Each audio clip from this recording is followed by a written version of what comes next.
Welcome back for those of you who watched our first session.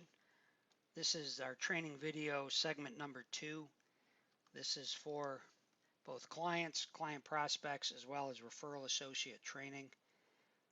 We try to keep our segments to no more than 7 or 8 minutes so that they're very digestible and you can watch them on demand. In this segment, we're going to target a discussion around what is captive design, why is it so important, and how do you do it? And this is probably an area that is, especially in the enterprise risk, micro captive, smaller captive marketplace that's growing pretty rapidly with closely held businesses and successful professionals creating their own regulated captive insurance company. This design area is the area I focus most heavily on, and I still think there's a lot of improvements necessary in the industry, and that'll be occurring rapidly over the next several years. To me, this is mission critical. In any new business venture, this is the element that's most important. By the way, I'm the presenter, Tom Cifelli. I'm an attorney. I've been working in the captive area for quite a while now. I've worked with several of the top captive management firms in the world. I've been a captive controller as well as on the business development and compliance, design, and other areas of captive design formation and management. I've practiced other professions, including public accounting as a financial auditor and tax professional, and the auditing, and I've also been an investment banker. So the financial auditing skills and the investment banking and due diligence skills all tie into excellent captive design. So to me, this is a really critically important and fun area, and there's very few people, in my opinion, who do a great job of it. So why is it important? Well, it's foundational for the success of a captive program from every perspective, for the enterprise group that creates it and is part of it, from a regulatory standpoint, and also from a tax and other impact standpoint. So the design involves more than deciding what insurance policies to write and sell, although I think most people, if you ask them, they would think captive design is just the preliminary assessment, pre-feasibility study and feasibility stage, and it ends with that. I think captive design is creating the strategic business plan and overall operational blueprint for the insurance company and how it relates to the enterprise group it's part of. So how do you design high quality captives? First and foremost, you have to gather data, every element of data you can imagine. So it's a due diligence step. You need to have a good client questionnaire that's completed thoroughly, and you also need to look at commercial insurance program. You should get copies of the policies and read them. Hopefully you have legal contract expertise in your design team, because that's a critical component. I mean, if you're going to do a customized insurance program and you're leaving any elements of the commercial insurance program in place, how the two interrelate is important. They have to be synergistic. You also need to look at loss histories. You need to discuss with the prospective insured companies what type of litigation and other risks they face and have faced and might face. So you got to consider all those alternatives. You need to do more than evaluate that. You need to also, in design, look at the ownership structure of the captive, how it relates to other enterprise risks or enterprise companies part of the group that's going to be insured by the captive. You need to look at exit strategies, what's going to happen in the life cycle of the captive, and so what's going to occur on distribution and wind up, and all of that is really part of the design up front. So good design is also going to make sure that everyone understands the importance of good practice processes and procedures, and also the secondary impacts, not just risk management impacts, but cash flow, tax, and organizational human resource impacts of a captive program. What kind of insurance products do captives write? Well, this obviously is a core part of design. Captive insurance companies sell insurance.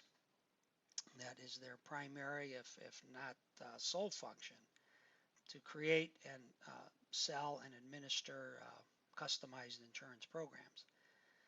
Historically, pre-1990, captives were always covering larger enterprises and generally the same type of risk that commercial insurance targets.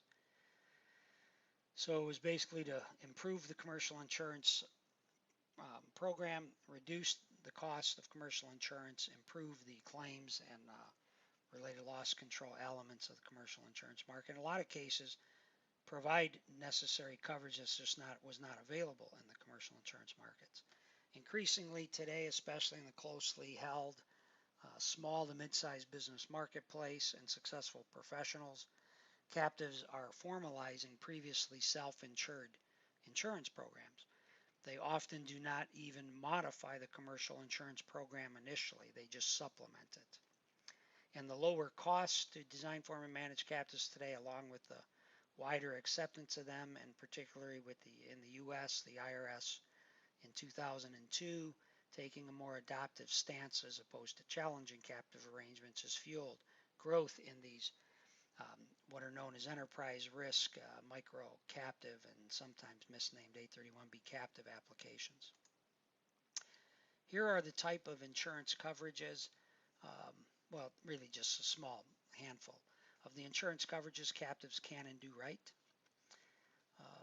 Up here in this section is above, you can see this iceberg, this is above the water. These are the typical type of risks everyone's aware of, and nearly all businesses either acquire this type of insurance, or they do when they can afford it. Workman's compensation, property coverages, auto coverages, general liability, professional liability, sometimes employee benefit coverages. Any types of other inventory or assets in transit, business package type coverages, inland marine type coverages. These are traditionally targeted by captives historically, the larger ones in group captive programs, in agency captive programs, association captive programs. But most captives formed today target these hidden risks, as they're often referred to. I think typically self-insured risk is a better description. I don't really think there's anything hiding about them at all. If you read your commercial insurance policies like a liability policy, you'll see that contractual disputes and liabilities are excluded. Any kind of fiduciary liability risks are excluded. Any type of intentional tort or acts are excluded. Hosts of exclusions. These type of exclusions can be targeted with captive insurance programs and typically are today in the enterprise risk captive marketplace. You also have a lot of other increasing risks today because of litigation and heightened regulatory activity, business, more global supply chain and customer bases impacting businesses of all types. So you have business disruption, market policy deductibles, market policy exclusions.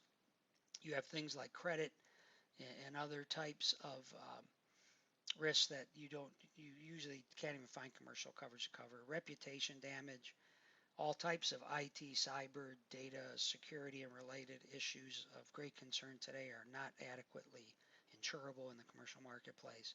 Captives are excellent for covering intellectual property and any kind of data and security and cyber risks. CAT coverages, for example, California real estate concerns probably do not have any earthquake coverage, even though that's a risk of huge concern, and it's a question of when, not if, they're going to wish they had it. Captives are excellent for that. Real estate investment and development firms, there's a lot of risks, structural warranty risks, other types of operating risks, property exclusions that captives can target real well. Any type of industry, health industry, professionals have amazing amount of risk today, and some that we probably don't even realize that are part of the Affordable Care Act and other recent legislative reforms. I use that term loosely. Legislative complexities have been added that are going to create more and more risks that their commercial coverage program simply can't target, that they should have covered in a captive. Legal defense, tax audit, other type of regulatory examination or audit exposures, insurance rack audits, anything like that. I mean, captives are excellent. In my designs, I look at 50 to 100 different types of policies for any particular situation. every case's facts and circumstances dictates what a good captive design should look like in terms of the insurance portfolio being suggested and priced for that particular client case. Key design takeaways. Make sure you select an experienced captive design and formation provider. The expertise required is significant, not widely distributed in the industry. Practices vary significantly, and there are practitioners out there whose practice expertise and experience is probably inadequate, so their programs, are irrespective of their intent. They might be doing everything absolutely in the best faith possible, only suggesting captives for legitimate non-tax risk management purposes, and doing the best job they can, but they just lack the scope of skills required to do excellent captive design. So their programs might be flawed in any event, because this area is moving and evolving rapidly. So make sure you pick a good provider. I've helped with hundreds of, well, over 100 feasibility studies and over 100 captive design applications. So I'm pretty comfortable in this area right now. Make sure the risk assessment and identification practices are thorough. Make sure there's an independent outside experienced underwriter and actuary involved in the processes, and irrespective of tax implications, you want to make sure you've got underwriting and actuarial expertise that's independent, involved in every design step for a captive, and it's very important. Well, that's the end of this design-focused video training segment. You can find more information on our websites. I can't overemphasize the importance of excellent captive design. And in this short segment, we couldn't address broader design objectives, but captive design could impact lots of financial and goals and objectives of the owners and the enterprise group, including wider asset protection and wealth transfer and estate planning objectives. They could all be tied into good captive design.